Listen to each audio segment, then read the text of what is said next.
It's Thanksgiving week here in the Panhandle of Florida. Unfortunately, it's during the week, so our red snapper is not open today, so we won't be able to keep any if we get any. But we're gonna get out, have a good day, see if we can pull up some keeper species like some Vermillion Snapper and maybe some Triggerfish. I'm David, and this is Forgotten Coast Fishing.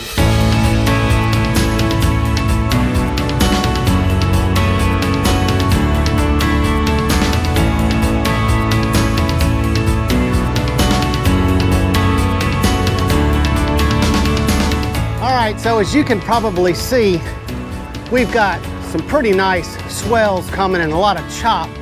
Unfortunately, it was predicted to be 1 foot or less today, and that's not what's happening at all. So I've changed my tactics a little bit. I was gonna go a little bit deeper for some Vermillion Snapper, but I think I'm gonna stay a little bit closer to shore here and see if I can pull up some mangrove. Now, I would prefer to have some shrimp to do that, but unfortunately, I just have some squid and some cut bait and that kind of things. But what I've got here rigged up is just kind of your standard double drop rig. And I've got some small 2/0 circle hooks on here. And this is 20-pound fluorocarbon and a 6-ounce weight. With these mangroves, you kind of want to be as stealthy as you can. That's why I'm using this kind of smaller fluorocarbon, 20-pound. But I'm on a nice reef here. I've got a lot of good, nice looking marks. So we should be able to pull something up here. Oh, yeah, right off the bat. Okay, oh man, some definite, oh, did he get off? No, he's still here.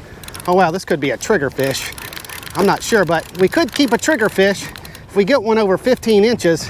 Usually they're a little bit deeper than this, but man, this is maybe this is putting on a pretty good fight here. What have we got? Oh yeah, it is a trigger.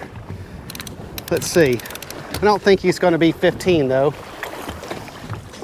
He's not bad. We'll give him a measurement to see, but I'm pretty sure he's gonna be a little bit short. Yeah, so he was just about 13 and a half. Let's get him back down. Oh, all right, we got another one. Second drop, second fish. And if this is triggerfish, that can happen a lot. These triggerfish are abundant and always hungry. You just always get a lot of them that are just a little bit short. And that's what we've got so far here today. So he's about that same size, 13 and a half, maybe 14. This one might be a little bigger. I know he's not 15 though. I can't tell, it's almost like we've got something. Yeah, he was just kind of working it back and forth. It was kind of strange. Really didn't seem like it was a triggerfish because I was getting a lot of bites. And typically if you get a couple bites like this from triggerfish, they've got your squid. But I think I had this guy all along. He just kind of didn't really know it and wasn't really fighting until I started to pull up. Look at this blue up near his eye right here in his green eye. Man, these are some really cool fish. I don't know if he'll show you his teeth. They've got some sharp teeth. These bigger ones you got to keep your fingers away from because they'll get you.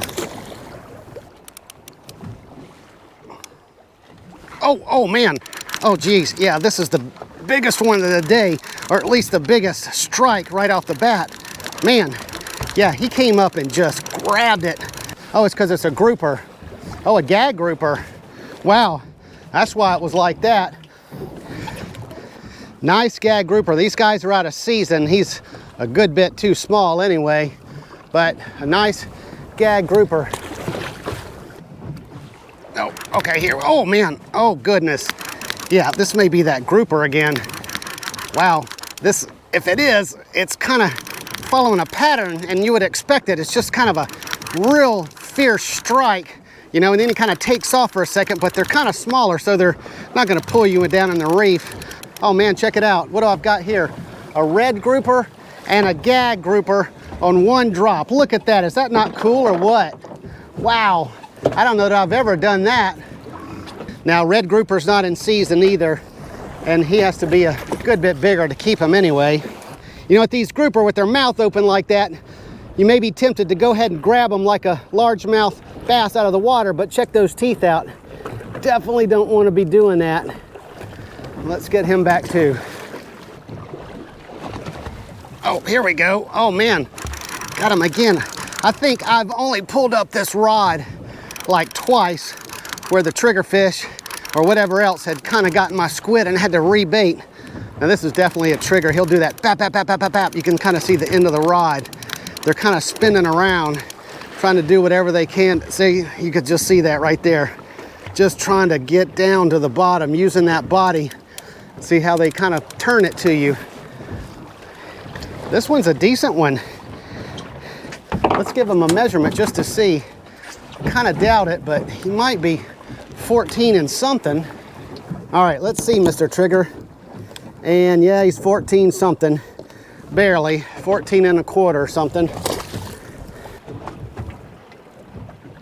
Oh man, oh, all right, I got something here. I just threw out this jig, this Spro jig. I think it's an ounce jig. I'll check it out when I get up top here, but just to see if, you know, I could get anything to take it. And man, this was my second throw. I let it go all the way to the bottom just to kind of see, I don't know, maybe I'll grab something, and sure enough I did. Man, oh, we got a red grouper on our jig. That was kind of cool. Man, a little bit bigger one. Maybe this is an ounce and a half Spro jig, but kind of a light one nonetheless. So check them out. Beautiful red grouper. I love these guys. Just wish we could get them a little bit bigger and one in season. All right, well, let's try that again. I'm gonna toss it over here. I think that's about where our reef is, somewhere around here. And what I did is when I kind of anchored my boat, or when I kind of stopped the line from going out, I kind of did it upwind and up current, because you can see, man, we've got some nice, strong wind coming through, and that's kind of pushing it back a little bit. Plus, I kind of don't want to be right on top of it because we're not super deep, and you know, that may kind of spook them. All right, so I've let this sit, I don't know, 30 seconds or so. I feel like it's pretty much on the bottom. I'm just gonna try to bounce it along the bottom best I can.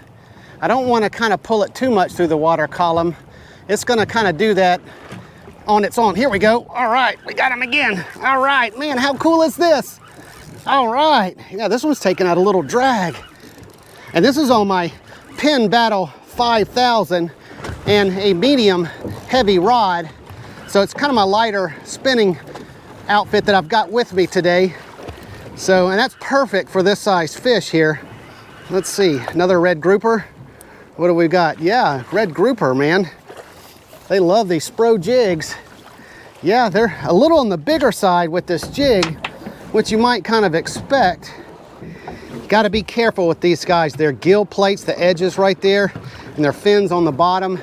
And this one kind of towards the top, kind of gets you if you're not careful. There he goes. All right, I'm gonna go ahead and switch reefs, but what I'm gonna do on the way, I'm gonna set out these trolling rods. I've got some trolling plugs on there. Sometimes in the late fall, early winter like this, gag grouper will come up and grab those. So what I've got on one of these, I've got just the standard Man's Stretch 25, been around for a long time, and it's gonna dive down about 25 feet. And then over here, I've got a Nomad DTX 165, and it's gonna go down about 30 feet. All right, so I'm gonna set out this Man's Stretch 25 first, because it's gonna dive a little bit shallower. Put a good bit of line out, just so it won't get tangled. It'll be further out and further up, while this one will be a little bit shorter and a little bit further down. I'm gonna set the clicker on, and then I'm gonna loosen my drag a good bit, not so much that it starts to pull it out. Then I'm gonna do the same thing over here, just not as much line.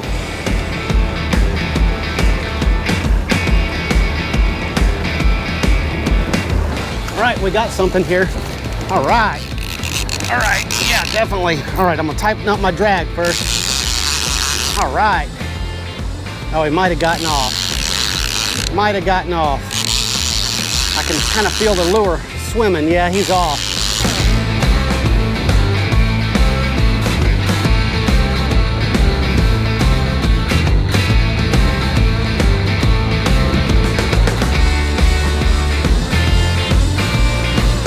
All right, didn't get any other bites with that trolling setup, so I've kind of moved to another reef, and I'm gonna set out this same double drop rig with the squid and see if we can maybe get our keeper trigger, or maybe there is some mangroves at this second reef. Oh man, jeez.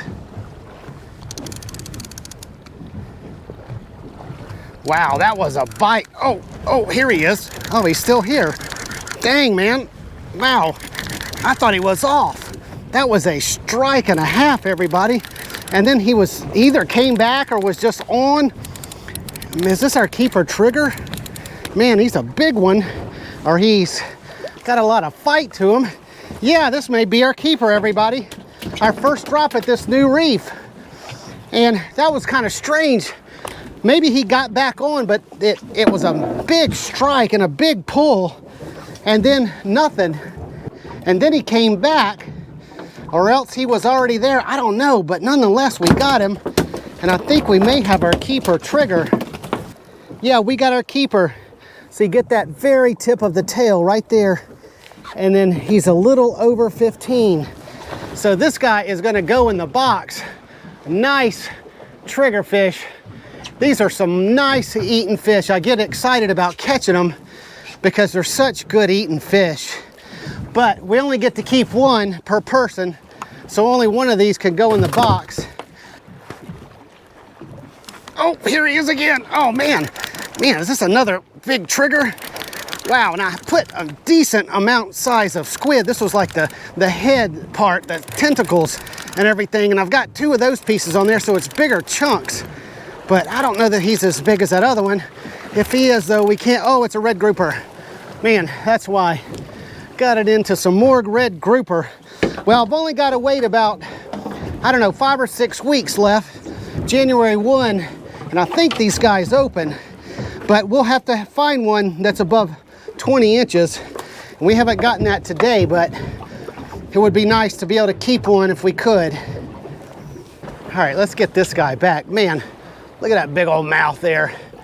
Nice looking red grouper. There you go, buddy.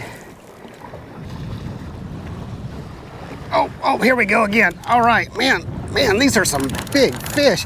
I mean, all relative speaking, just doing this little 2-aught circle hook, 20-pound fluorocarbon chicken rig.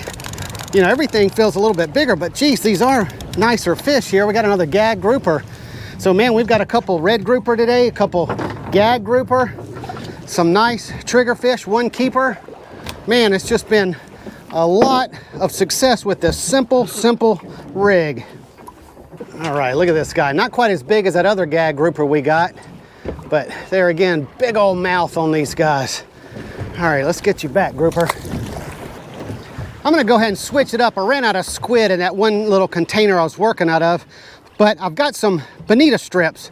So I'm just gonna use these same little small hooks, put these little bonita chunks on there, and see what we pull up. Red grouper and grouper really like bonita strips too, so I suspect that's what it's gonna attract, but you never know. Oh, yeah, here we go. Oh yeah, man, another nice one. Just like the squid, man. It gets to the bottom, couple bites, couple nibbles, and then someone grabs it. Yeah, let's see what this one is. Oh, another triggerfish. Well, triggerfish like bonita too. All right. And that's a pretty big chunk for this guy's mouth, you know. See, he's got kind of a small mouth, but he was ready to eat that bonita. Let's get him back. Oh, here he is. All right, here he is again. Oh man, yeah, they just like to get back to that bottom, don't they? All right, let's see what it is. Triggerfish, red grouper, gag grouper. Seems to be our main species today. Red grouper. Wow. Oh man, he's a little bit bigger. He might be, I don't know, maybe 16, 17 inches, maybe even 18 if he's lucky. So they have to be 20. So we need to find one that's a little bit bigger than this when that season opens up in a couple weeks. All right, let's just see what he measures out to be. So get that head to the front there, pinch the tail. Yeah, so he's 15 and a half.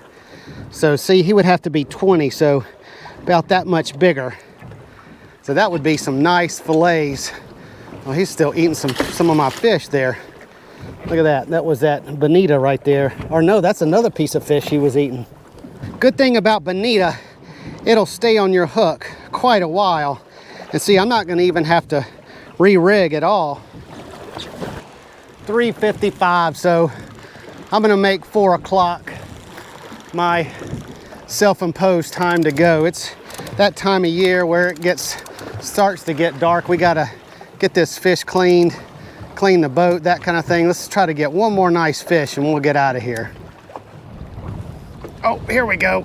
I was getting strikes, but I wasn't getting any hookups. So I just kind of basically just laid this on the bottom, and I don't know, that seemed to kind of get the strike. Sometimes I'll kind of move it up off the bottom, kind of have that sinker just barely kind of tapping the bottom, move it up a couple feet, just kind of try different things.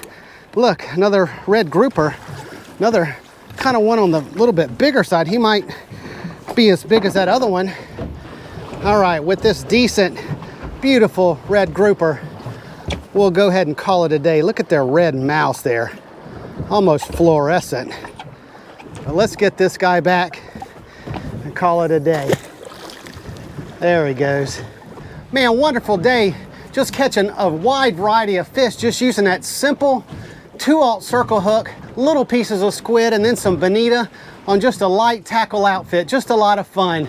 You know, when there's other fish like red snapper and gag grouper that are out of season, you know, sometimes you can kind of come out here, dial things back a little bit, and still get something for the box and for the table. Well, all right, we're gonna go ahead and get this boat cleaned up and get on back to the house, and we'll see you there.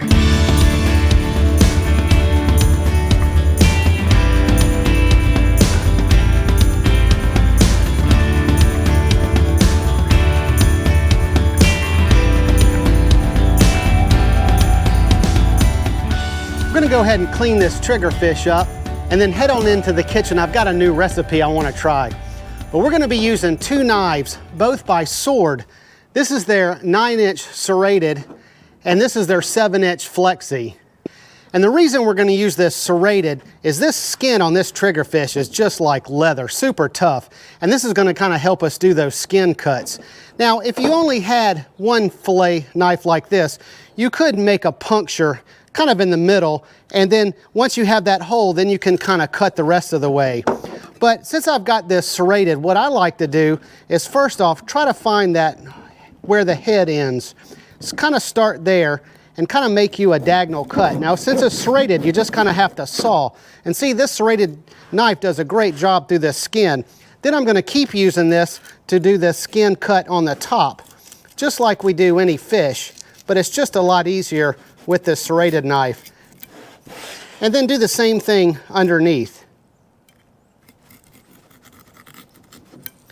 And then you're going to take your standard knife, and this is where you're going to remove this flesh from the bones.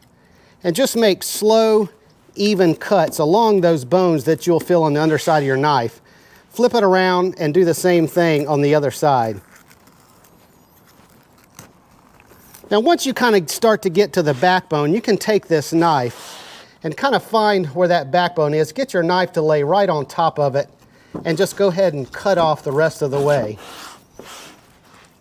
Then once you have that cut, you can go ahead and start to remove the rest of this from the rib bones. Just like any offshore fish like this, they're gonna have pretty big rib cages. You just have to kind of have your knife just kind of follow along the top of them like this. And once I can start to see the back of the skin like this, I'm gonna go ahead and take this serrated knife again and just follow along that, and that's just gonna cut the skin the rest of the way. We're just gonna do the same thing for this other side. Look how nice and white these fillets are. I mean, there's very little bloodline. Otherwise, this is just some nice white meat, both of them. See, that's the underside. This is typically where you have the brightest red of that bloodline, but just some white, nice fish. All right, so we're gonna be making some pan-seared fish with an avocado sauce. Very simple. All we're gonna do is mix some ingredients in this blender, chill that for a little bit. While that's happening, we're gonna pan-sear our fish over here in this cast iron skillet, top it with that sauce and serve. So our ingredients are, we're gonna use some avocado, sour cream, jalapeno, fresh cilantro, salt, pepper, and cumin, garlic, and lime juice. So we're gonna go ahead and get all that in the blender here.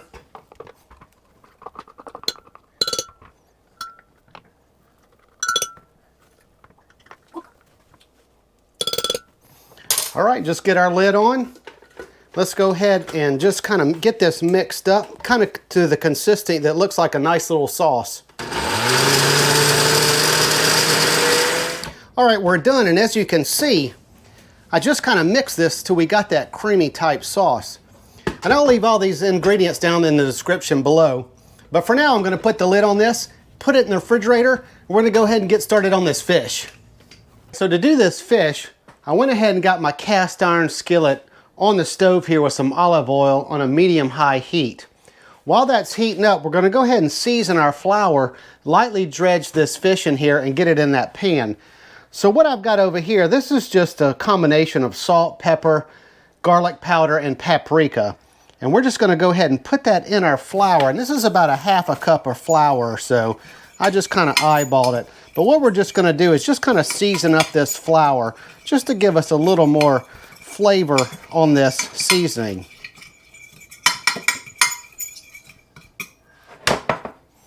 All right, and what I've done with this fish, I've just lightly rinsed it and lightly patted it dry. We want a little bit of moisture so that this flour would adhere to it. And just kind of put just kind of a light coating on each side. No really reason to overdo it. This is just gonna add just a little bit of crispiness to this fish. All right, so we're gonna go ahead and get this in the pan once this is nice and heated up. So we've got our olive oil starting to smoke, and I'm gonna go ahead and get this fish in. And what I like to do when I do pan-fried fish, I go ahead and put the serving side down so that when we flip it, we'll have the presentation side up and we won't have to flip it again.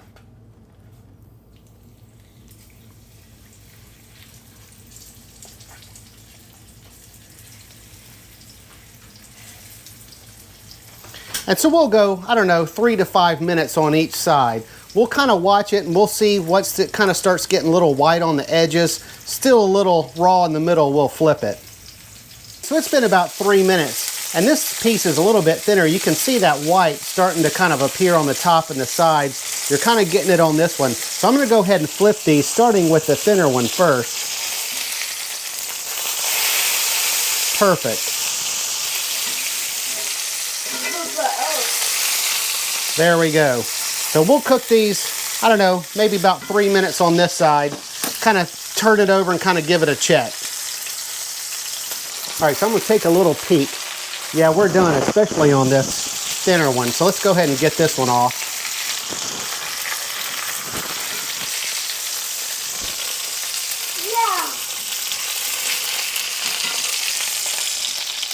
Yeah. Yep, we're done.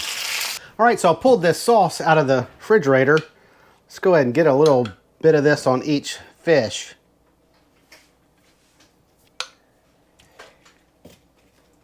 And you could even serve this on the side too, so people could kind of dip their fish into it. So let's give it a little bit of a try here. Definitely got that Tex-Mex sort of taste to it with that avocado and the cilantro. Man, that's a really good sauce. Really fresh tasting too. So I'll leave this recipe down in the description so you can make this for yourself. But if you enjoyed this video, give me a thumbs up and hit that subscribe button so you won't miss my future videos. So until next time, hope to see you on another episode of Forgotten Coast Fishing.